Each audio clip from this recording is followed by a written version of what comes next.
Alrighty guys, welcome to your 45th tutorial, and in this lesson I'm going to be teaching you guys how to send messages. Because remember, whenever we are able to type stuff into that text box, what it's going to do is there's going to be a listener that sits on that text box, and it basically waits for you to type in a message and hit enter. Once you hit enter, it's going to grab all the stuff from inside your text box, and it's going to call it on this method that says send message.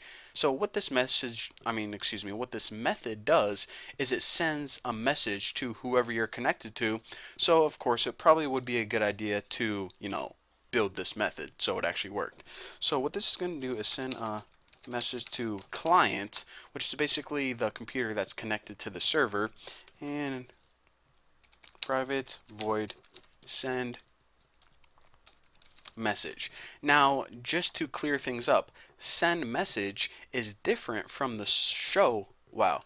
You know what? Saying send message and show message are very complicated. Alright, so send message sends a message to the client, and what show message does is it pretty much displays both of your guys' messages on the main chat area so you can see the history of your conversation.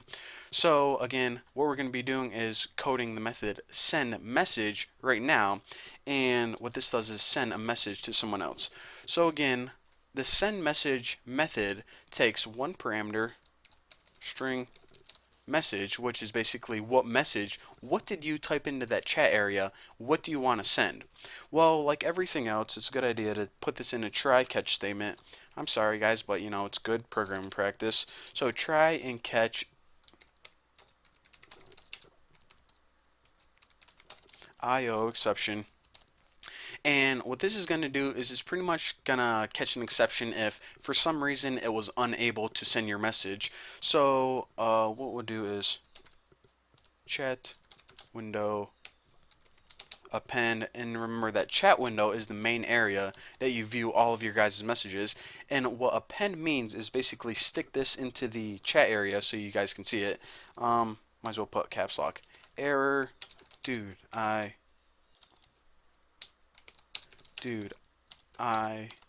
can't send that message for some reason.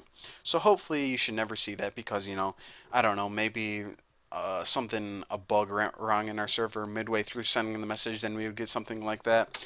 But most cases, you just want to be able to send it successfully to the client or to the other person. So whenever you do that, this is how you do it. Output, which remember, our output is our stream that sends data or messages away from us to someone else. So that's what we need to tap into. Write object. Now the write object method is a method that's built into Java, and what this does is it basically, sends a message through the output. So this is gonna write a method or create an object and send it to your output stream. Now once it's in your output stream, it's going to go to the client or whoever you're connected with. So what do we want this message to say? Well, just go ahead and put server. So that's, and if you guys were creating like a real chat room, then this would be your username, but since this is the server that's sending these messages, that's why I did that. So server, and the message is message, and I need to put quotes right there.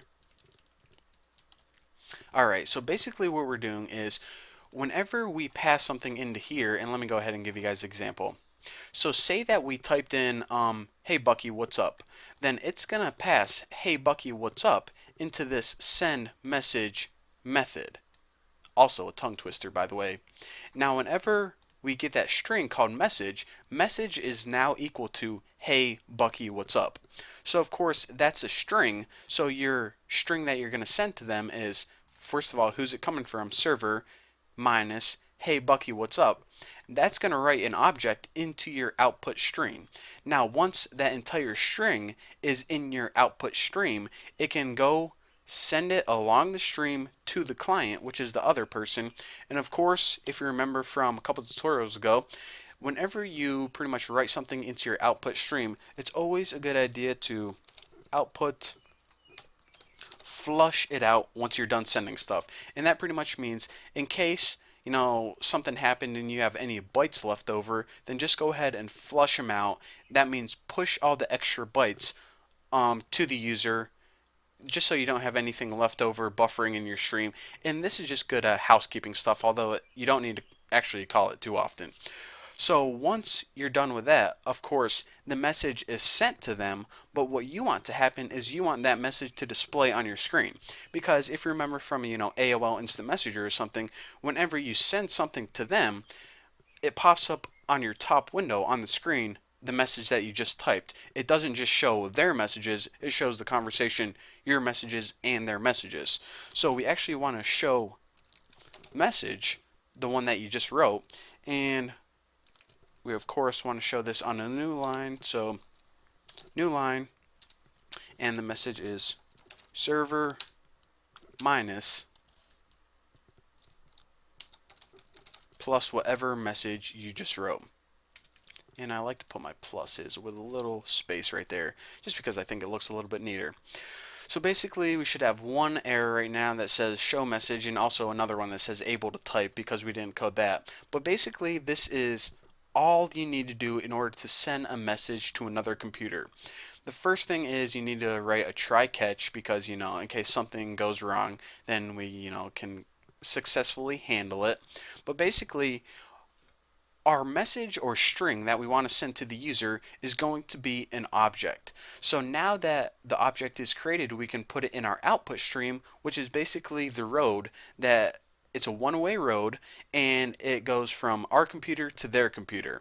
So now that we sent the object, right here, it gets sent along the stream to them, and if any crap gets left over, we can just flush it right out to them.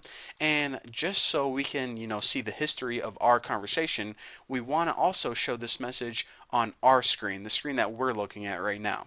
So that's why I put new line, because every message should go on a new line, and just says server message. Simple enough. So now in the next tutorial, I'm going to show you guys how to code the show message method, which pretty much is extremely easy. Pretty much displays messages on your GUI. So anyways, thank you guys for watching. Don't forget to subscribe, and I'll see you guys then.